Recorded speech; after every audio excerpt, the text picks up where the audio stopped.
On revient sur les déboires de Petit Lab. L'Ordre professionnel des technologistes médicaux dit que l'été va être catastrophique dans les laboratoires si rien n'est fait. Une opinion qui est partagée par l'Alliance du personnel professionnel et technique de la santé et des services sociaux, Robert Comeau, que je rejoins présentement. Bonjour, Monsieur Comeau.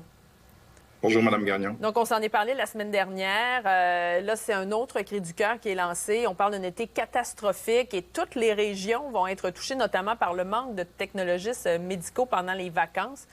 Vous partagez donc le point de vue de l'Ordre. Ah oui, tout à fait. On a la même lecture de la situation. En temps normal, même quand on n'est pas en vacances, il y a des endroits qui sont à découvert à près de 50 Alors, on imagine que quand les gens vont prendre leurs vacances, parce qu'ils doivent en prendre, ils sont quand même épuisés, il va y avoir une diminution des activités dans les laboratoires, pire que c'est actuellement. Donc, il y aura une diminution probablement des chirurgies, des suivis post-opératoires et compagnie. Donc, c'est inquiétant quand même pour la population qui s'attend à avoir des soins. Oui, absolument, parce qu'on dit que 85 des résultats sont basés sur les résultats d'analyse en laboratoire. Donc, ça a des répercussions importantes, il va sans dire, sur les patients. Ce sont des professionnels qu'on ne voit pas beaucoup dans le réseau, là, physiquement, mais ô combien importantes. Donc, toutes les analyses, les échantillons, les prélèvements durant les opérations, avant, après, donc, qui permettent de donner des congés aux patients, de les admettre. Tout ça passe par les laboratoires médicaux actuellement. Alors, c'est sûr que c'est assez critique et on partage effectivement la lecture de l'Ordre professionnel. L'Ordre professionnel et technologistes médicaux parlent comme solution d'une adhésion obligatoire à l'Ordre. Vous dites ça va régler peut-être une partie, ça va aider, mais ça ne réglera pas le problème là, de disponibilité, de manque de main-d'œuvre. Oh, ça réglera à peu près pas le problème. C'est très timide comme solution, à mon avis. Ce qu'il faut, c'est avoir des nouvelles personnes parce que qu'on paie une cotisation à l'Ordre qu'on adhère, ça ne crée pas de nouveaux technologistes médicaux, en fait. C'est le même monde qui vont payer une cotisation. Alors là, il faut attirer les gens dans la profession, remplir nos maisons d'enseignement. Puis pour ça, il faut réorganiser le travail, leur donner espoir qu'ils vont travailler dans le réseau public. Et c'est comme ça qu'on va réussir à attirer nos jeunes étudiants et étudiantes. Actuellement, dans les maisons d'enseignement, les cohortes qui terminent, c'est très, très peu de monde. Puis très peu de monde s'inscrivent. Donc, 3 ans devant nous, on sait là, que les 3 prochaines années seront déjà difficiles.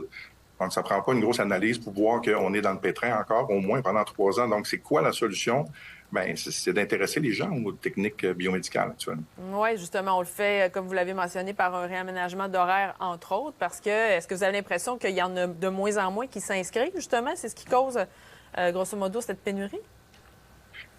Oui, tout à fait. Écoutez, on est en journée d'échange aujourd'hui à Québec au Centre des congrès avec des associations médicales, des maisons d'enseignement, des associations syndicales, justement pour discuter de ça.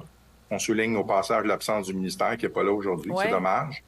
Mais ce qu'on se dit aussi, c'est qu'il faut utiliser nos technologistes et nos techniciennes de la bonne façon. Ce que j'entends dans les échanges ce matin, c'est qu'on les utilise souvent pour ouvrir des boîtes, vider les boîtes d'échantillons, refaire des boîtes.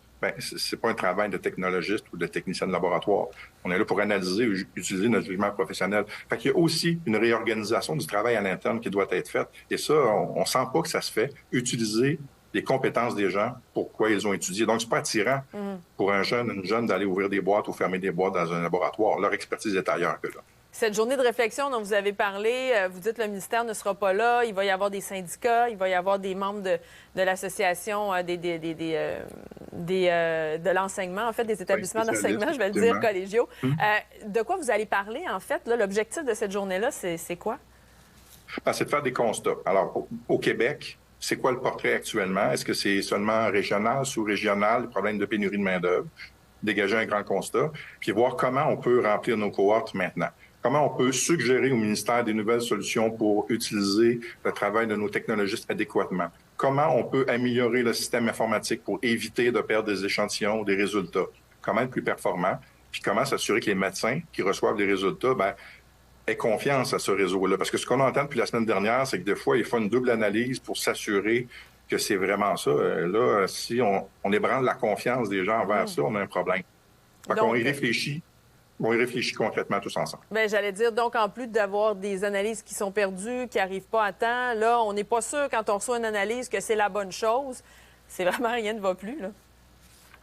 Oui, il faut dire que c'est mineur, c'est quand même pas très, très répandu, mais il y a un risque. Puis on a vu quelques cas comme ça, mais c'est souvent les systèmes informatiques qui fonctionnent pas. C'est pas le travail des professionnels, bien sûr, mais c'est toute la technique autour de ça là, qui qui n'est pas à point. On pense que le projet de Petit Lab a été déployé très rapidement avec peu de moyens là, pour accomplir la mission. Bon, mais j'ai l'impression qu'on va avoir à en reparler. Robert Comeau, président de la PTS, merci d'avoir été avec moi. Merci, bonne journée.